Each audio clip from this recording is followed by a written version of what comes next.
तो नहीं खत्म, देखो ना यार।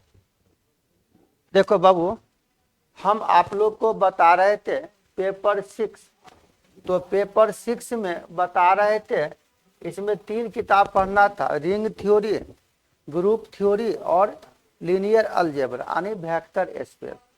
तो रिंग थ्योरी और ग्रुप थ्योरी दोनों मिक्स है, उसको 2 भाग में डिवाइड कर दिया आप लोग को, ग्रुप ए ग्रुप बी, लेकिन दोनों एक ही कॉन्सेप्ट। तो वैसे हम आपको बताए थे लीनियर अलजेब्रा, तो उसमें भी हम आपको ग्रुप के बारे में बताए थे। हम आपको बता रहे थे रिंग थ्योरी, तो उसमें भी ग्रुप का काम पड़ा था। तो बहादुरी था कि पहले ग्रुप थ्योरी पढ़ा जाए, लेकिन तीनों मिक्स है। जैसे हम लोग 12 में पढ़े थे अलजेब्रा, तो अलजेब्रा में पढ़ा होगा आप डिटर्मिनेंट और मैट्रिक्स, दोनों एक जैसा चैप्टर था। अगर आप डिटर्मिनेंट पढ़ेंगे मैट्रिक्स का काम पड़ेगा, मैट्रिक्स पढ़ेंगे डिटर्मिनेंट का काम पड़ेगा। तो रिंग थ्योरी में भी हम मैक्सिमम आपको समाप्त कर दिए। अब हम आप लोग को आज शुरू करने जा रहे थे ग्रुप थ्योरी। तो आज आपका है क्लास नंबर 1। तो अब चलते सेशन के तरफ। देखो बुआ, तो आज हम आप लोग को बता रहे थे, तो थोड़ा ही है, 3 को चैप्टर है, इतना ही है। देखिए 2 क्लास अभी फालतू में बंद हो गया कल परसों, नहीं समझा, जाते नहीं है, दिखाते नहीं, 3 को चैप्टर है, लेकिन मैंने लैंग्वेज है बाबू। देख बाबू, तो हम आप लोग को आज शुरू करने जा रहे थे ग्रुप थ्योरी। तो ग्रुप थ्योरी में बेसिक बताने की कोई जरूरत नहीं है, क्योंकि मैक्सिमम पढ़ दिए। तो आज आपका है इसमें क्लास नंबर 1। ग्रुप थ्योरी में हम लोग को चैप्टर मुख्य रूप से पढ़ना था, 3 ही चैप्टर पढ़ना है, मतलब उसे 4 चैप्टर है, लेकिन यहाँ 2 ही चैप्टर में आपको कॉन्सेप्ट दिया हुआ। तो लिखेंगे, हम लोग को जो चैप्टर पढ़ना था ना, लिखते भी जाएंगे। तो पहला चैप्टर है इसमें normaliser and centraliser of the group.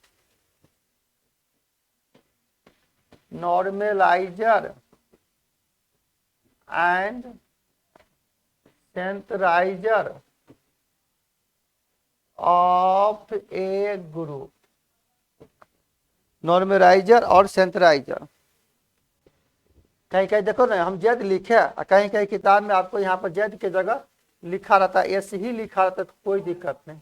Normaliser और सेंट्राइजर एस ही रहे तो कोई दिक्कत नहीं, जेड भी लिख सकते हो। इस दोनों मिला के आपको पूछेगा एक क्वेश्चन। इसके बाद पढ़ना था ऑटोमॉर्फिज्म ऑफ द ग्रुप, लिखते भी जाओगे। एक पढ़ना था automorphism of a group, automorphism of a group and inner automorphism, इसी में आ जाता है, and inner automorphism. Automorphism of the group and inner automorphism, इससे मिला के आपको एग्जाम में आएगा एक क्वेश्चन। और एक पढ़ना था product of 2 group.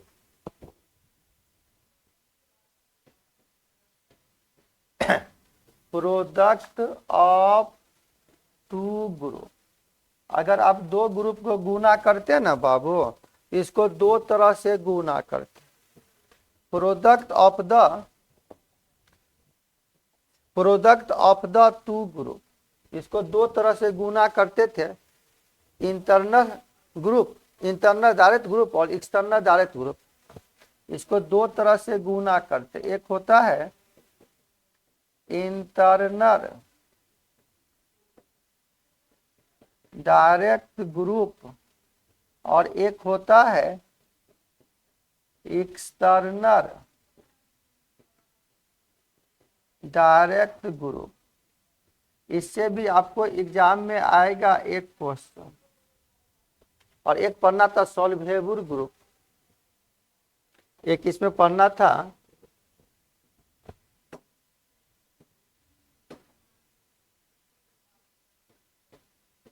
Solvable group. और सॉल्वेबल ग्रुप के बाद एक आता है इसमें साइलो ग्रुप, एक होता है साइलो ग्रुप। तो ये दोनों मिला के आपको है एक क्वेश्चन। तो टोटल जो हम लोग को एग्जाम में पूछता है, टोटल जो पूछेगा हम लोग को एग्जाम में, तो यहां से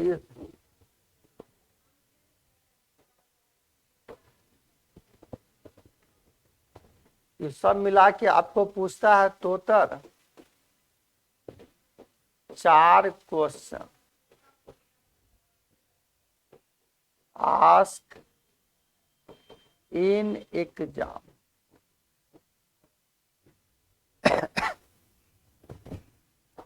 तो आप लोग पढ़ चुके हो पहले ग्रुप क्या होगा, साइलो ग्रुप, SYLOW। ये भी चैप्टर नहीं बाबू, एक चैप्टर का भाग ही है आपको।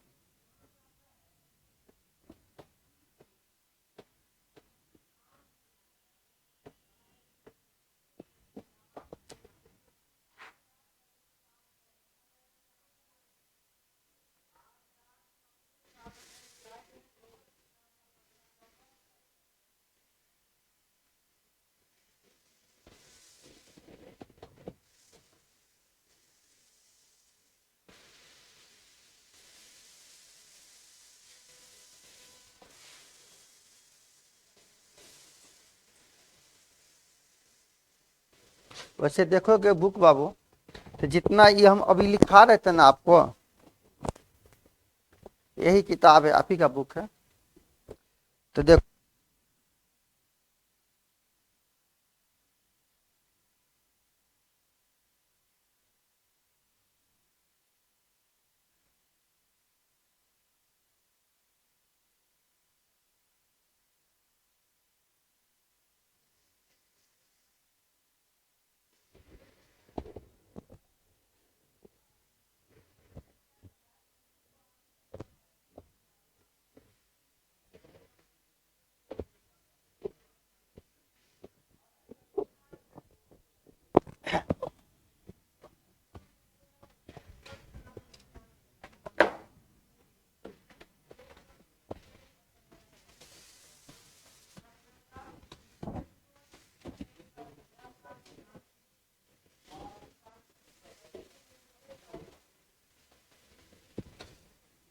हो गया क्लियर। चलो बाबू, तो हम इसमें आप लोग को ऐसे ये जितने भी चैप्टर हम लिखा है ना, चैप्टर नहीं, एक ही चैप्टर का यह भाग है, या आपके बुक में इसी के जगह एक ही चैप्टर लिखा रहेगा मिला के, special topic in group theory. ये अलग अलग चैप्टर किया, या इसी सब को मिला के आपको लिखा रहेगा special topic in group theory. इसी में यह सब आ जाता। तो हम आपको यहाँ पहले शुरू कर रहे थे normaliser and centraliser of the group, automorphism of the group. तो याद कर यार, जब आपने पढ़ा था रिंग थ्योरी भी, लीनियर अलजेब्रा भी, या ग्रुप में भी, तो आपने पढ़ा था होमोमॉर्फिज्म, आइसोमॉर्फिज्म, ऑटोमॉर्फिज्म, ठीक ना। तो थोड़ा कॉन्सेप्ट है, लेकिन हम क्रमबद्ध आपको बताने का प्रयास करेंगे। देखो बुआ, तो हम आपको आज शुरू कर रहे थे इसमें से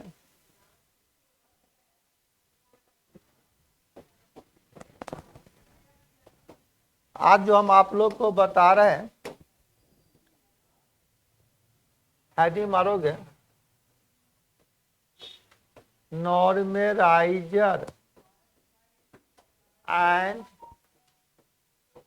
सेंट्राइजर ऑफ ए ग्रुप, नॉर्मलाइजर और सेंट्राइजर ऑफ द ग्रुप। तो नॉर्मलाइजर पढ़ने से पहले आज पहला क्लास है, तो हम आपको थोड़ा बेसिक कॉन्सेप्ट बता दें तो बेसिक कॉन्सेप्ट में थोड़ा हम बोलेंगे, आप सुनेंगे। आप पढ़े थे ग्रुप, आपने पढ़ा था सब ग्रुप, आपने पढ़ा था cyclic group, Abelian group, semi group, order of the group, जो भी पढ़ा था, left coset, right कॉसेट, conciliation law, left conciliation, right conciliation, तो यहाँ पर हम यूज करेंगे। तो एक आपने पढ़ा था, हम भी बताए होंगे, नॉर्मल सब ग्रुप। तो नॉर्मल सब ग्रुप क्या होता? तो मान लो जी कोई भी एक ग्रुप है और एच कोई भी एक ग्रुप है, लेकिन वह एच सब ग्रुप है जी का, एच सब ग्रुप है जी का। तब वहां पर पढ़ा था आपने राइट कॉसेट और लेफ्ट कॉसेट। राइट से गुना होगा तो राइट, लेफ्ट से होगा तो लेफ्ट कॉसेट, याद कीजिएगा। फिर मैंने कहा कि वह जो नॉर्मल सब ग्रुप है, अगर वह एबेलियन होगा तो लेफ्ट कॉसेट और राइट कॉसेट आपस में बराबर होगा, यानी कम्यूटेटिव लॉ को पालन करेगा, यानी एच इंटू ए बराबर ए इंटू एच। जैसे आर रिंग में कैसे पता, आर इंटू ए बराबर ए इंटू आर, याद करो। तो इस तरह से एक होता है नॉर्मल सब ग्रुप। तो नॉर्मल सब ग्रुप क्या होता, थोड़ा यहाँ यूज पड़ेगा, इसलिए थोड़ा कॉन्सेप्ट सिखा रहे हैं हम आप लोग को। देखो तो परिभाषा लिखोगे, यहाँ पर हम बता रहे हैं नॉर्मल सब ग्रुप। नॉर्मल सब ग्रुप क्या होता, हम मान लिए इसका परिभाषा कि कोई भी एक ग्रुप है और एच कोई भी एक सब ग्रुप है उस ग्रुप का, तब वही एच सब ग्रुप है, वह अगर नॉर्मल सब ग्रुप होगा तो कुछ न कुछ कंडीशन है। ये आपका सिलेबस में ना इसका यूज पड़ेगा। आपको मैंने पढ़ना था कंजुगेट एलिमेंट से, है ना। कंजुगेट एलिमेंट क्या होगा किसी भी ग्रुप का, लेकिन थोड़ा यहाँ यूज पड़ रहा है, इसलिए हम आपको बताने का प्रयास कर रहे हैं। तो लिखोगे नॉर्मल सब ग्रुप का परिभाषा, ये परिभाषा लिखा रहे हैं, लिखते जाओगे। हम मान लिया कि कोई भी सब ग्रुप है किसी भी ग्रुप का, वही सब ग्रुप अगर नॉर्मल सब ग्रुप होगा तो कुछ ना कुछ कंडीशन है। क्या कंडीशन है देखोगे, करा a subgroup H of a group G will be a normal subgroup. यह नॉर्मल सब ग्रुप होगा उस ग्रुप जी का, कब, कंडीशन है इफ एंड ओनली इफ, यदि और सिर्फ यदि। मान लिया यह एक्स अगर एलिमेंट है किसी भी ग्रुप जी का, एंड स्मॉल एच एलिमेंट मान लिया एक्स का सब ग्रुप का, तब यहां से कंडीशन है वी हैव यह x H into x inverse, यह एच एक्स इनवर्स, यह एलिमेंट होना चाहिए एच का। एच का मतलब सब ग्रुप। तो आप याद रखेंगे कहीं भी यह जो बीच में है ना एक्स एच एक्स इनवर्स, इसका मतलब हुआ एक्स और एक्स इनवर्स का मान 1 का मतलब ई, एच गुना ई बराबर एच, मतलब इसके बीच में जो मान होगा ना वही लिखेंगे। लेकिन आपको यही याद रखना x H into x inverse बराबर एच, यही एच हो गया एलिमेंट। इस तरह से आप कह सकते हो कहीं भी अगर लिखा रहे ना ए एक्स इंटू ए इनवर्स, इसका मतलब एक्स हो, मतलब बीच में जो एलिमेंट है ना बाबू वही होगा। वैसे तुम ही बताना कम्यूटेटिव लॉ एसोसिएटिव लॉ है, तो ए इंटू ए इनवर्स का मान पढ़ा था ना आपने, ए इंटू ए इनवर्स का मान ई का मान 1, गुना का केस है इसलिए, ताकि ए का मल्टीप्लिकेटिव इनवर्स ना 1 by a into a inverse का मान 1 होगा। आपको हम बताए थे आइडेंटिटी लॉ को ई से डिनोट करेंगे, ई का मान 0, ई का मान 1, 0 होगा प्लस के केस में, 1 होगा गुना के केस में। तो ये प्रूव करने की कोई जरूरत नहीं, आप सिर्फ याद रखेंगे यह बीच में जो एलिमेंट है वही होगा। यानी दूसरे केस में कह सकते थे हम लोग कि वह अगर नॉर्मल सब ग्रुप है तो एक्स इनवर्स बराबर एच का मतलब यह स्मॉल एच है, यह एच की जगह capital H, small H element है एच का, एच हो गया सब ग्रुप और जी हो गया ग्रुप। तो आप याद रखेंगे, आप यहाँ पर याद रखेंगे कि कहीं भी अगर मान लेते यहां से दिया हुआ है बुआ, अगर यहां से दिया हुआ है मान लो यहां से कि यह एक्स एच एक्स इनवर्स, इसका मतलब हो गया, मतलब यह इतना है ना दिया, यह एलिमेंट है एच का, इसका मतलब कहेंगे इफ यह एक्स एलिमेंट है जी का और स्मॉल एच एलिमेंट है एच का, जी यहाँ ग्रुप हो गया और एच यहाँ सब ग्रुप हो गया। इसको सेट के रूप में भी लिख सकते हो। अगर इसी को सिंबल के फॉर्म में लिखोगे तो आप कहीं भी कह सकते हो बाबू कि यह x capital H into x inverse बराबर यह एक्स सेट है एक्स एच एक्स इनवर्स। जहां कहेंगे कि यह स्मॉल एच है ना, यह एलिमेंट है कैपिटल एच का, इसी को आप सेट के रूप में भी इस तरह से आप लिख सकते हो। लेकिन आपको यह याद रखना है, यहाँ पर यूज पड़ेगा। तो नॉर्मल सब ग्रुप समझ गए, इसका जो एलिमेंट होगा ना इस तरह से हम लिखेंगे।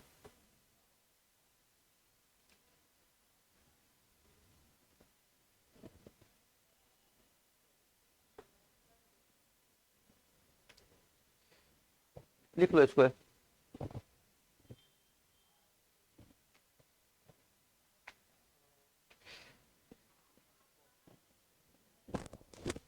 तो नोट में से घेर के लिखा है, इसका जरूरत भी नहीं है। बुआ एक चीज कहे हम आपको, अगर दो नॉर्मल सब ग्रुप है तो दो नॉर्मल सब ग्रुप का इंटरसेक्शन भी नॉर्मल सब ग्रुप होगा। अगर ऑब्जेक्टिव में क्वेश्चन पूछे ना तो आप बना के उसको आएंगे कि नॉर्मल दो सब नॉर्मल सब ग्रुप है और दो नॉर्मल सब ग्रुप का इंटरसेक्शन भी नॉर्मल सब ग्रुप ही होगा।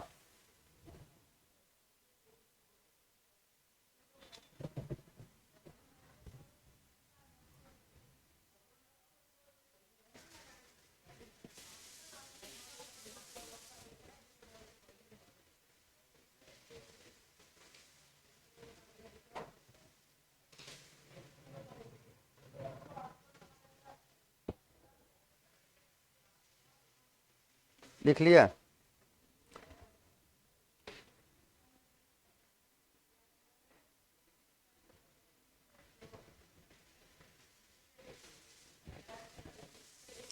दो नॉर्मल सब ग्रुप का इंटरसेक्शन भी नॉर्मल सब ग्रुप हो, दो रहे या दो से ज्यादा रहे तब भी आप उसको बना सकते हो कि वह नॉर्मल सब ग्रुप ही होगा।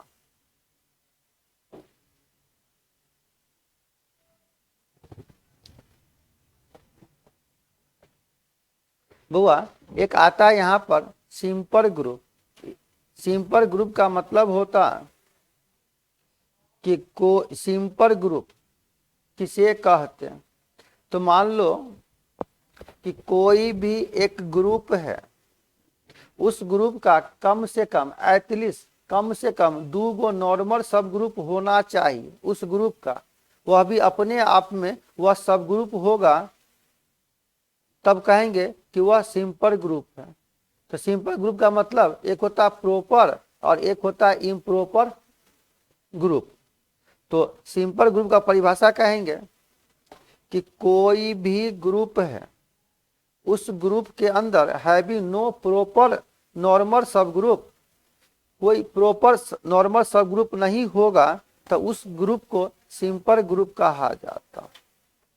जैसे मान ले कोई भी एक ग्रुप है, उसका कोई ना कोई एक नॉर्मल सब ग्रुप है जी, वह आइडेंटिटी एलिमेंट है ई, तो वह हो जाएगा सिंपल ग्रुप। जहां यूज पड़ेगा हम उसमें यूज करेंगे। और यहाँ पर यूज पड़ जाएगा बाबू एक इक्विवेलेंस रिलेशन का क्वेश्चन भी पूछता है। तो इक्विवेलेंस रिलेशन का मतलब होता, पर ध्यान दीजिएगा, इक्विवेलेंस रिलेशन का मतलब हो गया कि कोई भी एक रिलेशन है, वह अगर 3 केस को पालन करेगा, अगर वह 3 केस को पालन करेगा तो वह इक्विवेलेंस रिलेशन होगा। तो 3 केस क्या था इक्विवेलेंस रिलेशन का? वह रिफ्लेक्सिव हो, सिमेट्रिक हो, ट्रांजिटिव हो। अगर 3 केस को पालन करेगा तब ना वह इक्विवेलेंस रिलेशन होगा। यहाँ पर क्वेश्चन है कि कोई भी एक रिलेशन है, वह कंजुएसी मतलब कंजुएसी ग्रुप है, किसी भी ग्रुप का कंजुएट एलिमेंट कंजुएसी है, क्या वह इक्विवेलेंस होगा? पूछा हुआ क्वेश्चन है, क्वेश्चन बैंक का सवाल। लेकिन उससे पहले आप थोड़ा कॉन्सेप्ट सीखिए। तो एक बता रहे हैं, यहाँ परिभाषा भी पूछ देता कभी कभी कि कंजुएट एलिमेंट का परिभाषा बताइए। पूछा हुआ है कि कंजुएट एलिमेंट का परिभाषा क्या होगा, तो थोड़ा ध्यान दीजिएगा। इसमें बेसिक तो सीख रहे हैं, सिलेबस में ही प्रवेश कर गए। देख बाबू, तो हम आपको बता रहे थे यहां से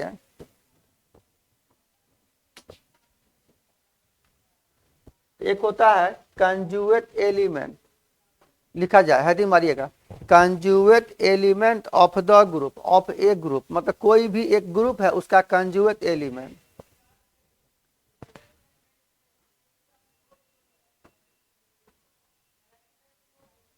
कंजुएट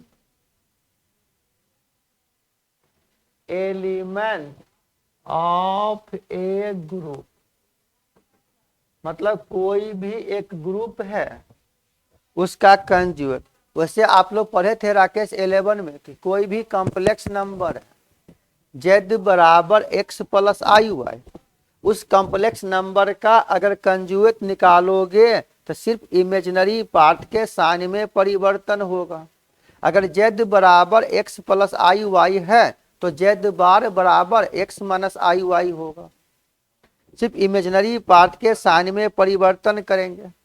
लेकिन यहाँ कंजुएट एलिमेंट का मतलब हुआ कि मान लो कोई भी एक ग्रुप है तो उस ग्रुप का कोई ना कोई एलिमेंट होगा। तो मान लो तो ए एलिमेंट है किसी भी ग्रुप का, तो ए एलिमेंट का कोई ना कोई कंजुएट एलिमेंट होगा। मान लेते बी, मान लो तो ए का कंजुएट कुछ ना कुछ होगा ना यार। जैसे जेड है तो जेड का कंजुएट जेड बार लिया, जो आप पढ़ते आ गए हैं। तो मान लो कि कोई भी अगर ग्रुप है तो उस ग्रुप में मान लिया हम 2 एलिमेंट है, ए और बी, कोई 2 एलिमेंट है किसी भी ग्रुप का। तो मान लो बी अगर कंजुएट एलिमेंट है ए का, इसका मतलब उसमें क्या एग्जिस्ट करना चाहिए? अगर बी कंजुएट एलिमेंट है ए का तो बी भी एलिमेंट होना चाहिए, बी भी एलिमेंट होना चाहिए उस ग्रुप का, वह एग्जिस्ट करना चाहिए। तो अभी तुमको हम बता रहे थे यहाँ कि एक्स इनवर्स मतलब बीच में जो एलिमेंट है वही होगा। मान लो कहीं भी लिखा हुआ एक्स या ए या कुछ भी लिखो ना, मान लो कोई भी एलिमेंट है एक्स ए एक्स इनवर्स बराबर ए, मान लो उसका मान अगर बी है तो बी क्या है? कंजुएट एलिमेंट है ए का। जो परिभाषा से क्लियर होगा आपको, जो हम सिंपल परिभाषा लिखा रहे हैं, इसका परिभाषा आप लिखेंगे, डिफिनीशन पूछा हुआ बाबू। तो हम मान लेते हैं कि कोई भी एलिमेंट है उस ग्रुप का, तो जी मान ले ग्रुप है तो लिखो, मान ले ए एलिमेंट है जी का, एक बी कोई दूसरा एलिमेंट है जो बी कंजुएट एलिमेंट है ए का। तो क्या कंडीशन होना चाहिए, क्या कंडीशन होना चाहिए? वही चीज लिखा रहे, इसका परिभाषा लिखेंगे बाबू कि एन एलिमेंट, हम मान लिया यह ए एलिमेंट है किसी भी ग्रुप जी का, is said to be conjugate element, conjugate element है ना, या conjugate to an element B of G. मान लेते कि ए का कंजुएट बी हो गया, बी कंजुएट है ए का, तो क्या कंडीशन होना चाहिए? यहां से कहेंगे if there exist an element x, यह एक्स भी एलिमेंट है जी का, तब यहां से कहेंगे हम लोग सच दैट, इस प्रकार। मान लो ए बराबर है एक्स, एक्स इनवर्स और बी इंटू एक्स। इसी को सिंबल में ऐसे भी लिख सकता हूं, also it is written as symbol. इसको सिंबल में लिखें तो कहेंगे ए सिमरर बी, एक इस से ए सिमरर है बी का, ए इक्विवेलेंस है बी का। मतलब यहां से एक्स इनवर्स बी, एक्स बराबर बी हो गया, बी बराबर ए हो गया, तो यह आइडेंटिटी एलिमेंट हो गया।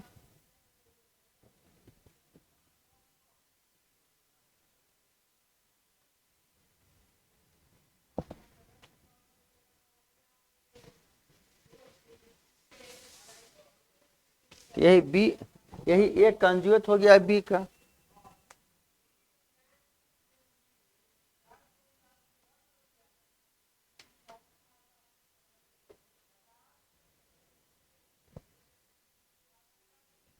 ये जो साइन लिख रहे हैं ना बाबू, इसका सिमरर, यह साइन नोट में, तो इसी को पढ़ा जाता, यह जो साइन लिखा है इसको पढ़ा जाता एज रीड एज, इसको पढ़ा जाता रिलेशन ऑफ कंजुएसी,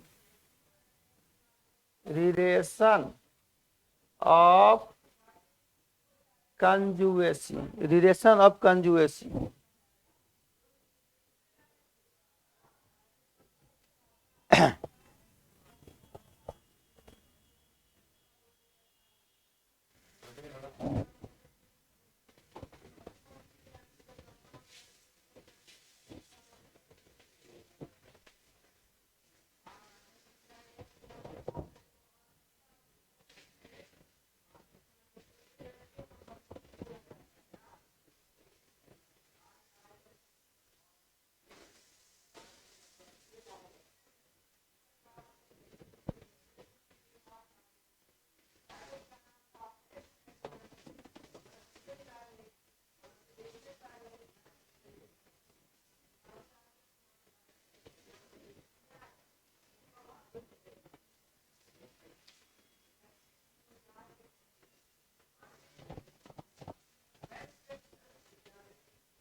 हो गया बुआ। एक आता सेल्फ कंजुएट एलिमेंट। अभी जैसे मैंने कहा कि ए बी का या बी ए का कंजुएट है, अब कह रहा सेल्फ मतलब अपने आप, ए का ए हो और बी का बी हो, तो सेल्फ कंजुएट एलिमेंट क्या होता?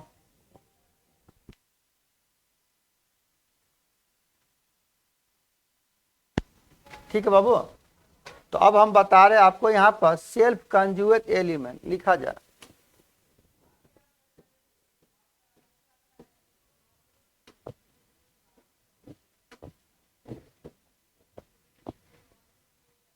एक होता है सेल्फ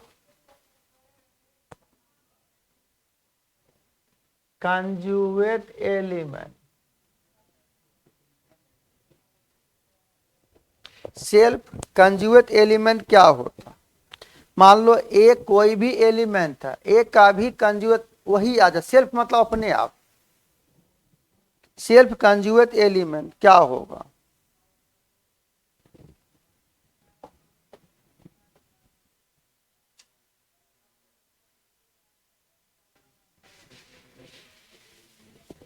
सेल्फ कंजुगेट एलिमेंट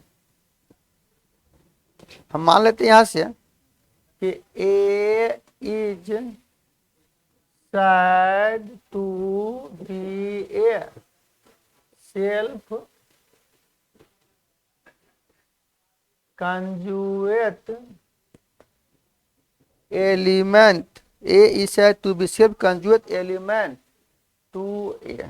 क्या होगा? इफ यह A बराबर हो जाएगा x inverse A into x. एक तो यह केस आ जाए कि सेल्फ कंजुगेट का मतलब होता है कि A बराबर x इनवर्स A एक्स। यहां से कहेंगे फॉर ऑल, यह x एलिमेंट है जी का। और दूसरा नंबर यह भी कह सकते हो और x इंटू ए बराबर A इंटू एक्स हो जाए,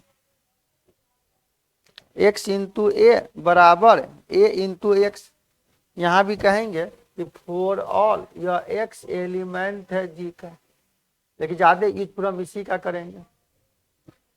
इसी से अगर प्रूफ हो जाएगा यह, इसलिए हमने ऑड में लिखा इसको।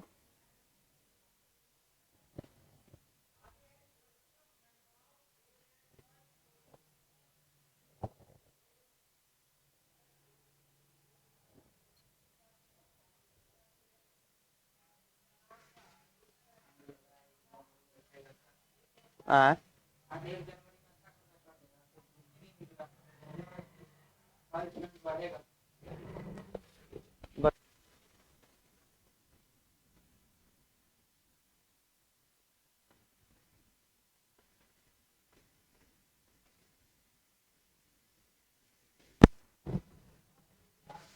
बउआ, सेल्फ कंजुगेट का मतलब होता है, सेल्फ कंजुगेट का मतलब होता कि मान ले या तो यह हो या तो यह हो। ठीक है, तो अब बताओ बउआ, अगर हम इसको लेके चलते यहां से कहा एगिन यह ए बराबर है एक्स इनवर्स ए इंटू एक्स। अब हम लोग यहां से क्या करते हैं कि एक्स से मल्टीप्लाई कर दिया, यहां से हम कर देगा we multiply x from the both side in left या राइट। अगर हम लेफ्ट से गुना कर दिया तो यह हो जाएगा मुन्ना x इंटू ए बराबर एक्स, यह x इनवर्स ए इंटू एक्स। तो अब बताइए एसोसिएटिव लॉ से यह x इंटू एक्स इनवर्स, यह हो जाएगा ए एक्स। इनवर्स लॉ से x इंटू एक्स इनवर्स का मतलब e इंटू ए इंटू एक्स। ई इंटू कोई भी एलिमेंट लेते हो यहां से, मान लो ई इंटू ए इंटू एक्स, तो फिर यह ई इंटू एक्स बराबर यही ना, ई लाइन लिखे की जरूरत तो नहीं। जैसे किसी भी एलिमेंट में अगर ई से गुना करोगे तो ई इंटू इतना बराबर यह हो जाएगा ए एक्स। तो हम लोग यहाँ से क्या देखा, यह एक्स इंटू ए बराबर ए इंटू एक्स। सेल्फ कंजुगेट का मतलब हुआ अपने जैसा आ जाए, तो वह हो जाएगा सेल्फ कंजुगेट एलिमेंट, या कहीं कहीं इसी का नाम कहते थे क्लासेस।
हो गया बाबू।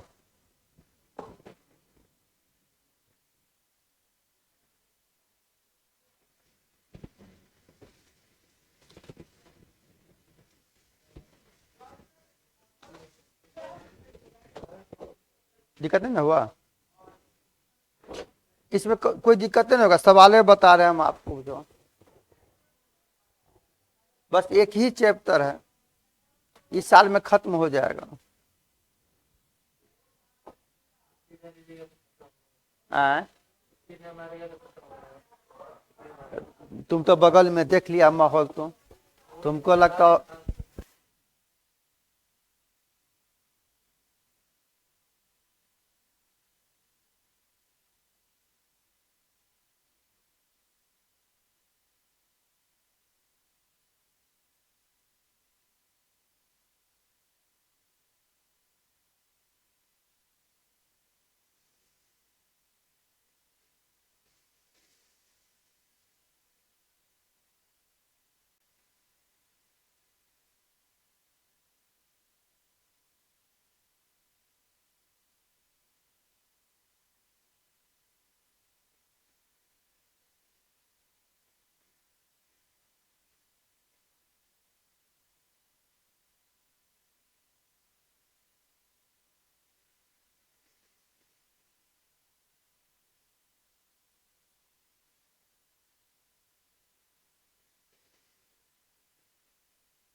बताओ, एक आता सेंटर ऑफ ए ग्रुप, लिखा जाए।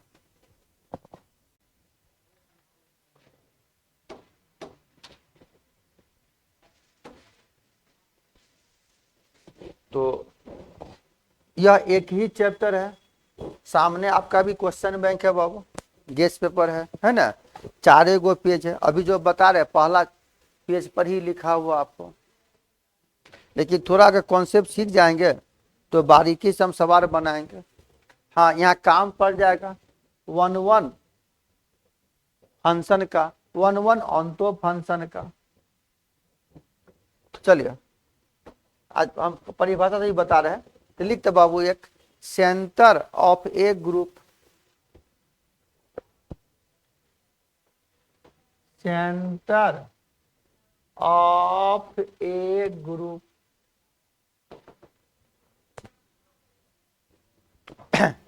सेंटर ऑफ ए ग्रुप का परिभाषा क्या होता?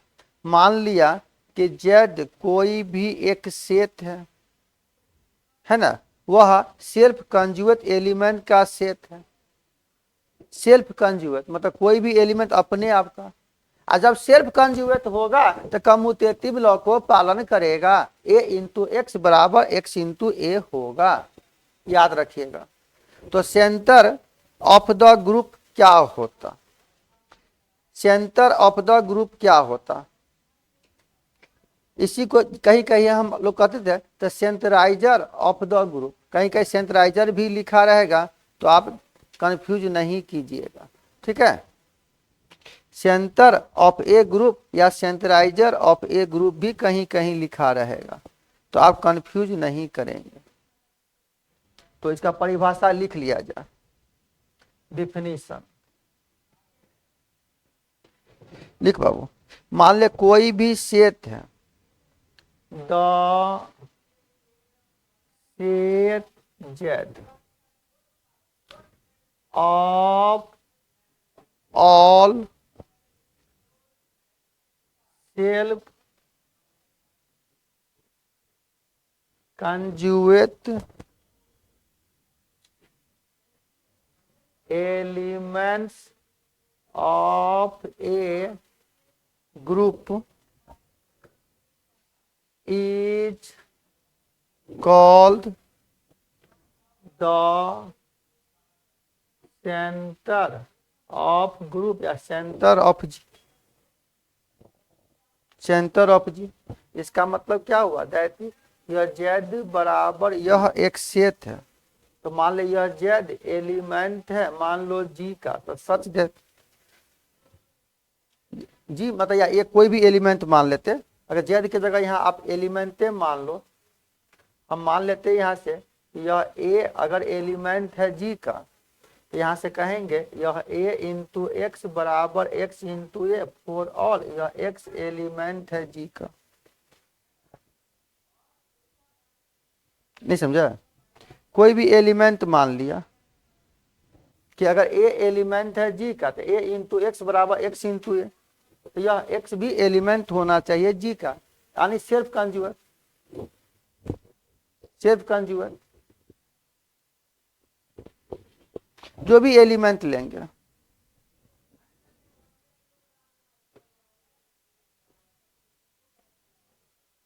नहीं समझे? एक चीज हुआ, इसी का परिभाषा ऐसे भी कह सकते हो कि the set of all self conjugate element of the group G is called centraliser of the G. Centre of a group, या इसी का नाम कहीं कहीं क्या लिखा रहेगा, सेंटराइजर। सेंटराइजर ऑफ ए ग्रुप, एक ही चीज हुआ, सेंटर सेंटराइजर।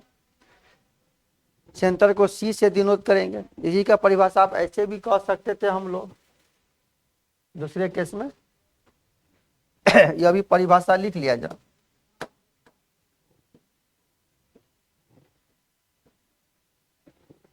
कौन काम नहीं करता,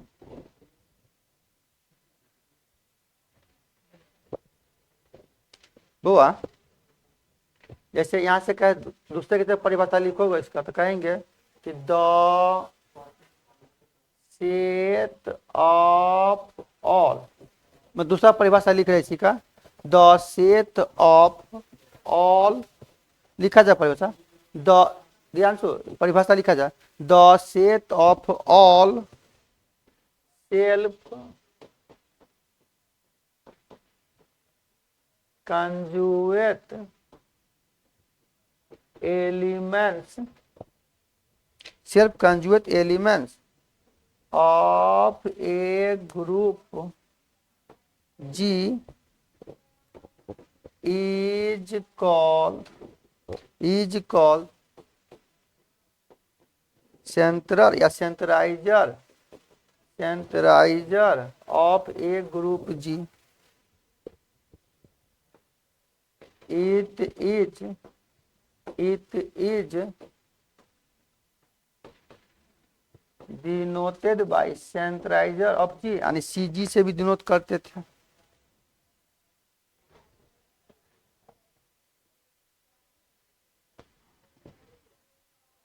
C मतलब सेंट्राइजर ऑफ जी या सेंटर ऑफ जी, एक के चीज हुआ।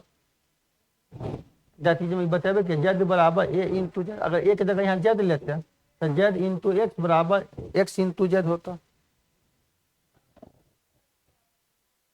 कोई भी एलिमेंट मान लेते हैं, जैसे हमने कहा यहाँ पर, यहाँ से सिंगल हम एलिमेंट मान लिया बुआ, सिंगल हम एलिमेंट मान लिया यहाँ से। अब हम कह रहे हैं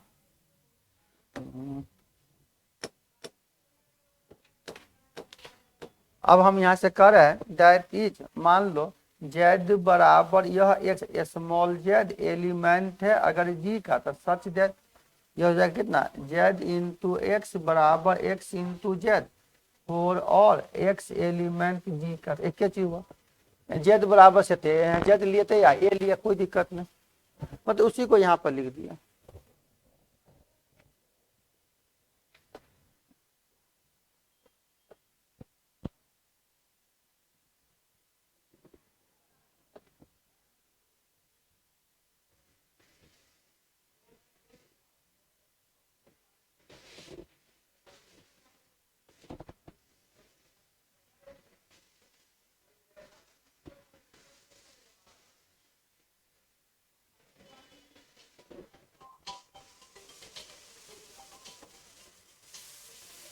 तो आसानी से हम लोग बना सकते थे इस तरह से बाबू।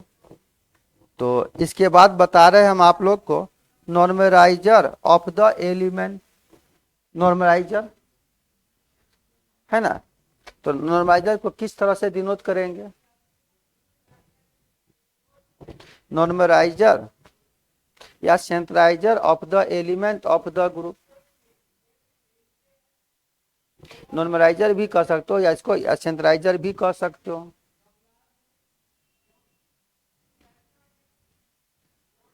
नॉर्मलाइजर या centraliser of an element of the group.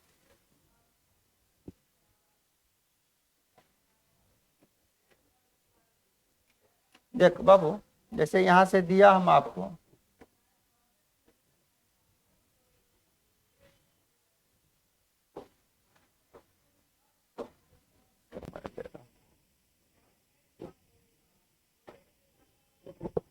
हैदी मारोगे, नॉर्मलाइजर या सेंट्राइजर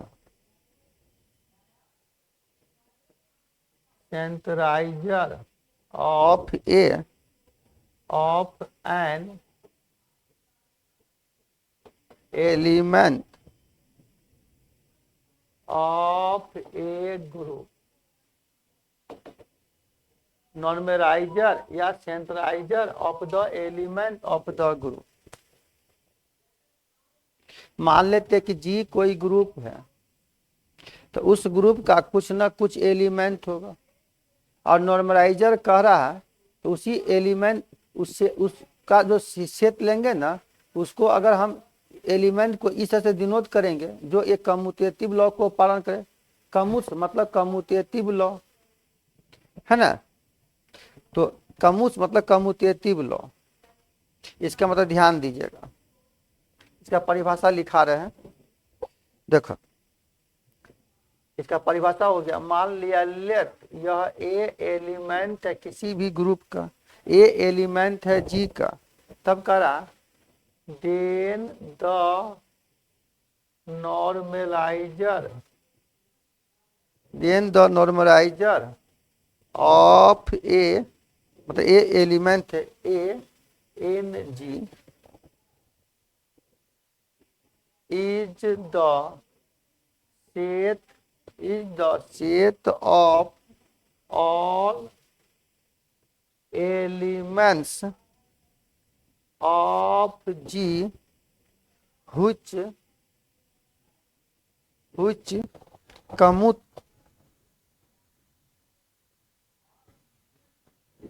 which commute with a।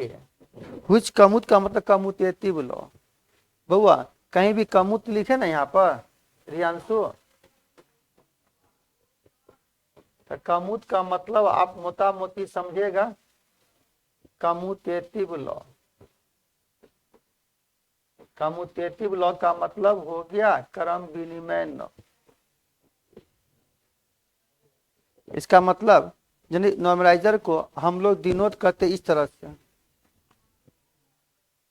It is denoted by normaliser of the element n a. Normaliser को इस तरह से डिनोट करते। इसका मतलब हो गया यहाँ से जब सेट के रूप में लिखोगे तो यहाँ से कहेंगे हम लोग 10 इस प्रकार। नॉर्मलाइजर ऑफ ए बराबर यह एक सेट है, यह एक सेट है, मान लो एक्स, यह एक्स अगर element such that commutative law को पालन करना चाहिए, इसका मतलब ए इंटू एक्स बराबर एक्स इंटू ए होगा। जहाँ यह भी जो ए लिया ना, यह भी ए जो है ना यह एलिमेंट है। यहाँ से कहेंगे होयर जहाँ यह ए भी एलिमेंट है जी का। एन ए का मतलब नॉर्मलाइजर ऑफ द एलिमेंट, ए मतलब एलिमेंट है। मतलब अगर नॉर्मलाइजर है, कोई भी एलिमेंट अगर है मान ले यहां से,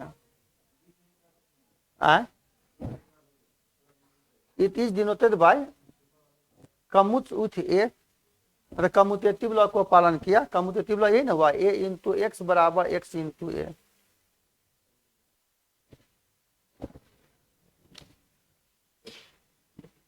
अगर आप लीनियर अलजेब्रा रिंग थ्योरी पढ़े ना तो यहाँ कोई दिक्कत है, खाली लैंग्वेज है, लेकिन लैंग्वेज को बहुत ही सरल तरीका से हम बता रहे हैं आप लोग को। डेली जो क्लास लेंगे ना क्वेश्चन बैंक का ही सवाल रहेगा आपको। 4 क्वेश्चन बताएंगे 2 तक रहबे करेगा फिक्स, लेकिन हम किताब से ही बताएंगे क्रमबद्ध आपको।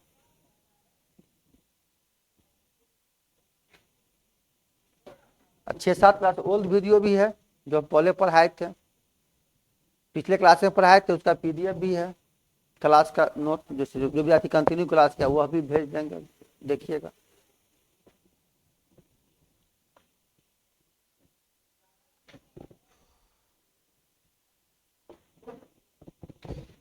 इस समय यह लिख रहे थे यहाँ पे एक लाइन, जैसे मान लेते यहाँ से,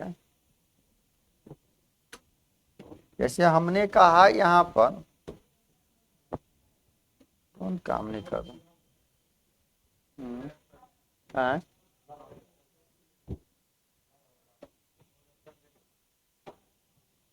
देख बाबू, जैसे यहाँ से कहा हम नोट में, यहाँ से मान लेते हैं कि कोई भी एलिमेंट है, मान लो इफ, मान लो यह एक्स एलिमेंट है नॉर्मलाइजर ऑफ ए का, मतलब एक्स एलिमेंट है इसका, तब यहाँ से कहेंगे देन यह ए एक्स इंटू ए बराबर ए इंटू एक्स होगा। This is commutative law. जब पहले ये लिख सकते हो एक्स इंटू ए बराबर ए इंटू एक्स, मतलब एक्स एलिमेंट है नॉर्मलाइजर ऑफ ए का, तो यह ए और एक्स बचा ना, तो एक्स इंटू ए बराबर ए इंटू एक्स होगा।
हो गया बुआ?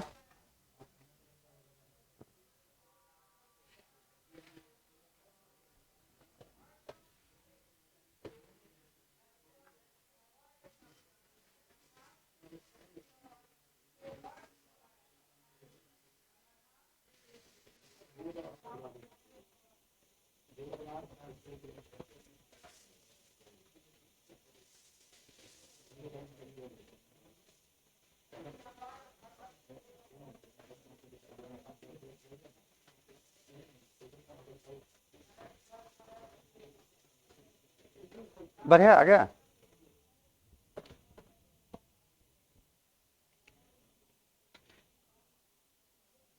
बुआ इस पर एक क्वेश्चन है, जो पूछा हुआ क्वेश्चन है,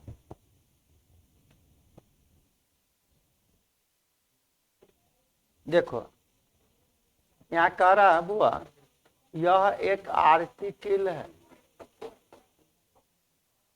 मोस्ट VVI आर्टिकल, कई बार पूछा हुआ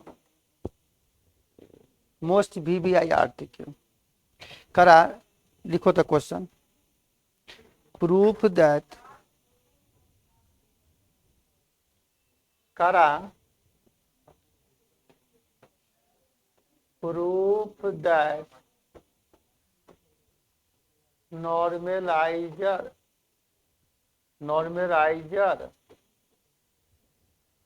प्रूफ दैट नॉर्मलाइजर ए, इसका मतलब शॉर्टकट में लिखा रहेगा that is normaliser of A, समझ गए। प्रूफ दैट नॉर्मलाइजर ए को ही लिखा जाएगा इस नॉर्मलाइजर ए इज ए सब ग्रुप, किसी भी एलिमेंट का नॉर्मलाइजर वह सब ग्रुप है किसी भी जी का, इज ए सब ग्रुप ऑफ जी।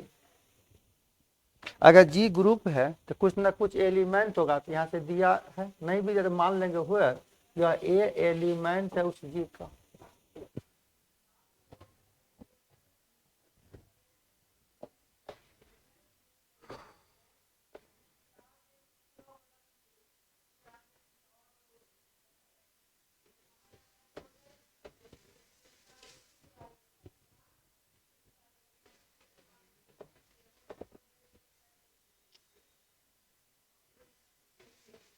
समझ में आया। करा क्या कि नॉर्मलाइजर ऑफ ए जो है वह सब ग्रुप है ग्रुप का जी का, और नॉर्मलाइजर है तो कुछ ना कुछ अगर एलिमेंट हम मान लेते यहाँ से, तो अभी तक यही परिभाषा हम पढ़े थे। क्या पढ़े थे यहाँ से,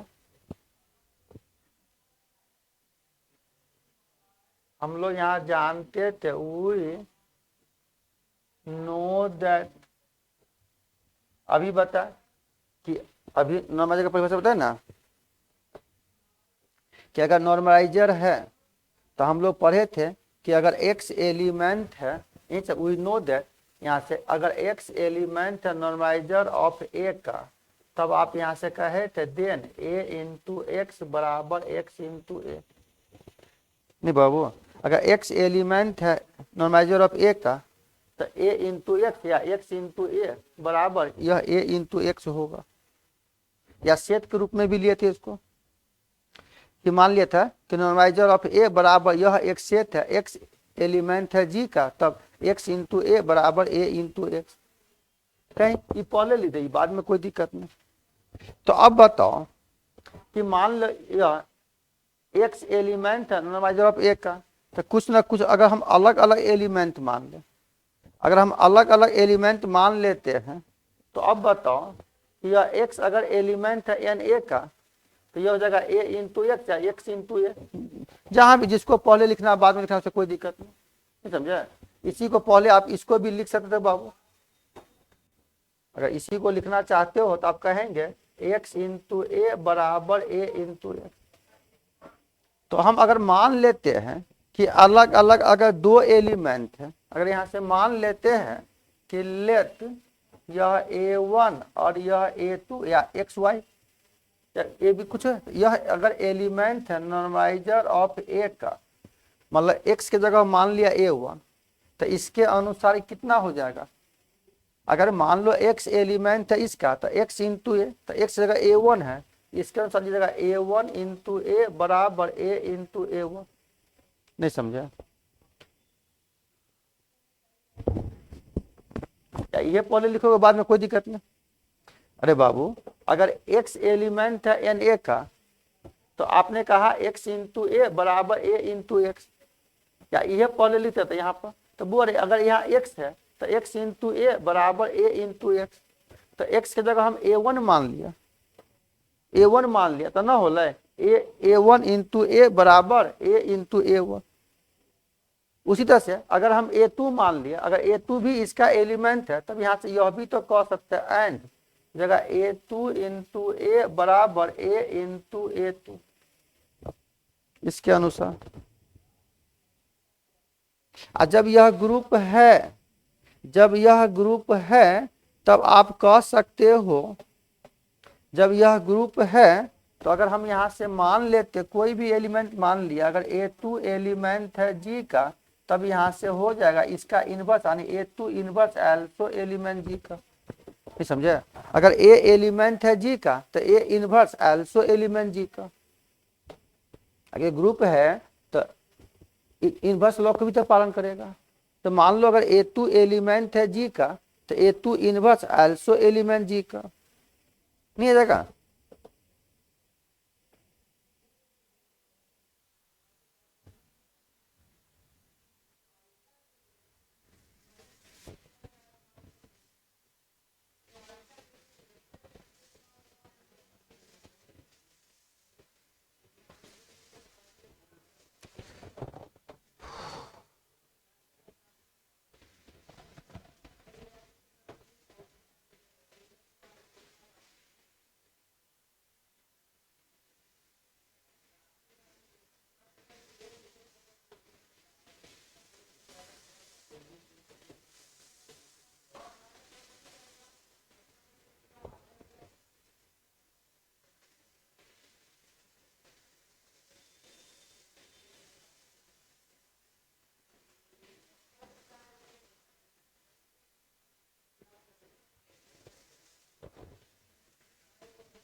है क्लियर? अब बताइए आप, यहां से हम मान लिया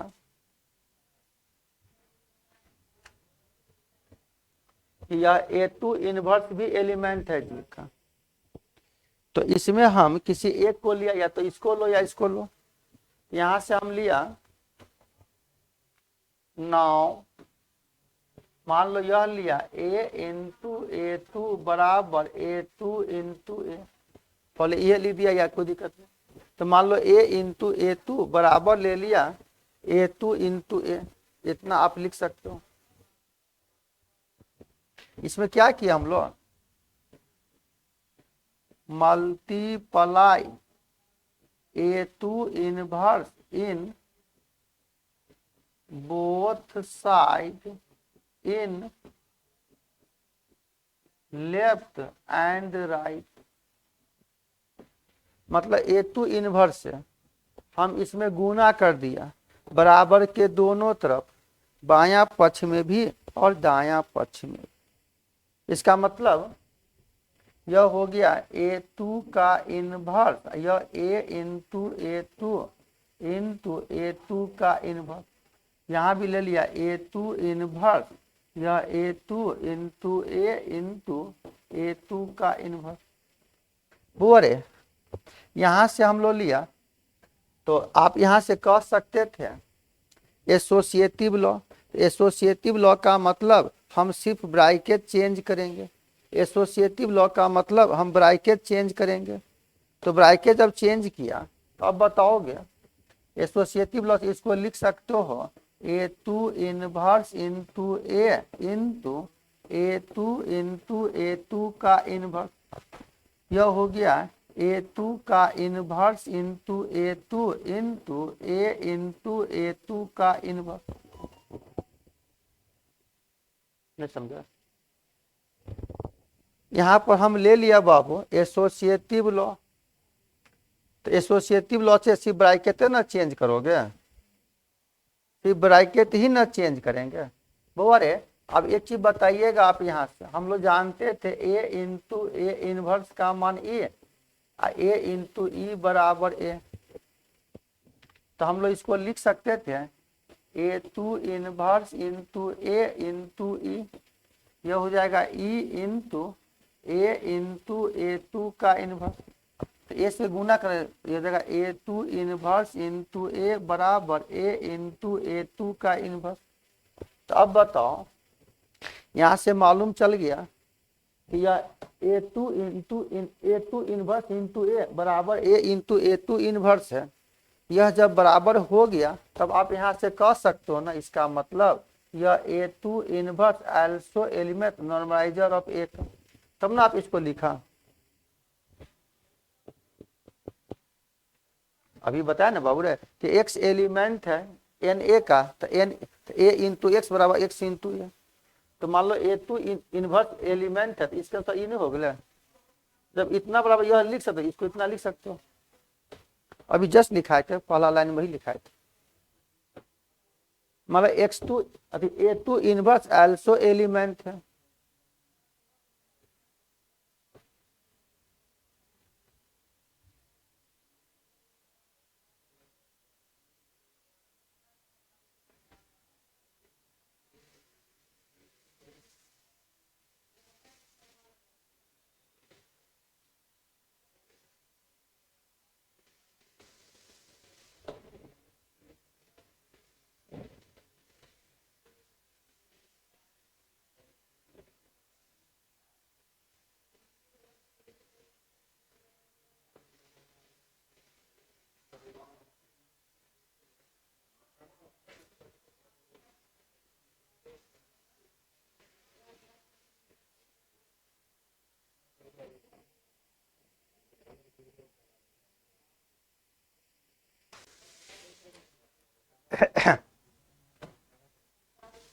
हो गया, बढ़िया।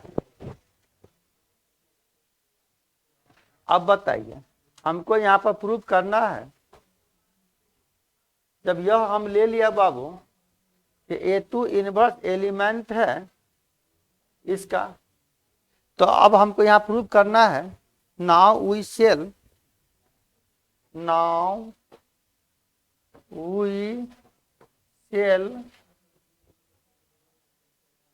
Proof that. अब हमको प्रूफ करके दिखा दो कि यह जो एलिमेंट है यहाँ से यह A1 इंटू A2 का इनवर्स एल्सो एलिमेंट है। यह भी एलिमेंट है किसका? नॉर्मलाइजर ऑफ ए का। मतलब A1 into A2 inverse element है इसका। यह हमको प्रूफ करना है।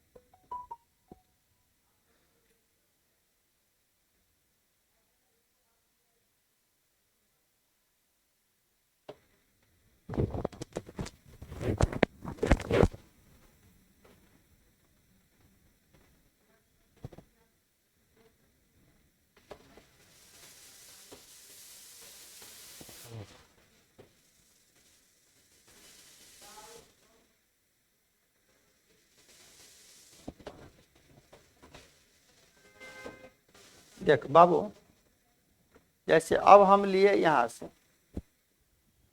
A1 into A2 inverse element हो जाए नॉर्मलाइजर ऑफ ए का। यह जो नॉर्मलाइजर ऑफ ए होगा ना यह सब ग्रुप हो जाएगा जी का। तो अब बताओगे यह जो हम एलिमेंट लिया तो यह A1 A2 इनवर्स है। तो हम लोग इसमें क्या करते हैं? अब यहां से वी हैव ए से लिया यह A into A1 into A2 का इनवर्स। तब बता एसोसिएटिव लॉ से A into A1 into A2 का इनवर्स। और हम लोग यहाँ से अभी देखें कि अगर यह नॉर्मलाइजर है, अगर A1 अगर एलिमेंट है, अगर A1 अगर एलिमेंट है यहाँ से, आप जानते हो यहाँ से अगर मान लो इफ अगर यह A1 एलिमेंट है नॉर्मलाइजर ऑफ ए का, तब यह होबे करेगा A इंटू A1 बराबर A1 इंटू ए। क्या? तो मान लो यह A1 अगर एलिमेंट है तो इसके जगह आप नहीं लिख सकते हो A1 इंटू ए इंटू A2 का इनवर्स।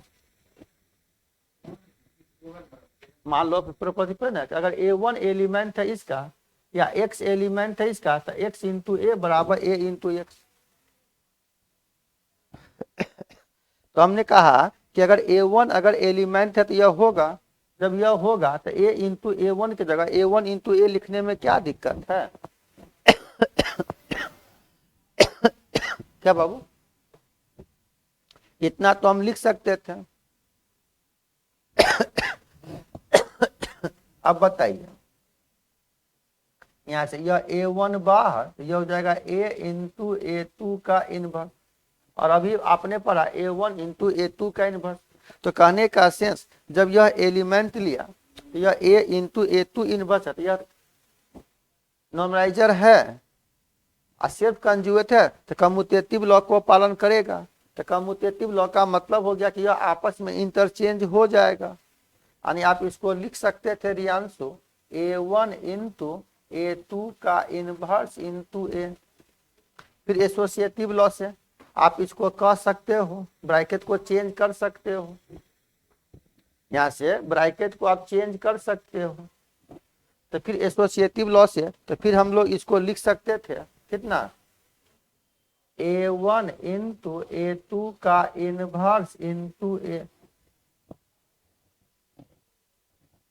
तो अब बताइए यह अगर एलिमेंट है तो आपने कहा यहाँ से A1 अगर एलिमेंट है इसका तो यह है, जब यह है तो यह नहीं कर सकते हो हुआ, जब यह है तो यह लिख दिया, और जब यह है तो यह नहीं लिख सकते हो। तो इसके अनुसार आप यहाँ से नहीं कर सकते हो। इसका मतलब यह A1 इंटू A2 का inverse also element normaliser of A। यह भी एलिमेंट है इसका। जब यह एलिमेंट है इसका तब आप कह सकते हो यहाँ से, इसका मतलब हो गया कि हैंस नॉर्मलाइजर ऑफ A इतना इज ए सब ग्रुप ऑफ द ग्रुप जी। हो गया प्रूफ, थ्योरम प्रूफ हो गया। तो आज रहने दीजिए इतना ही बाबू।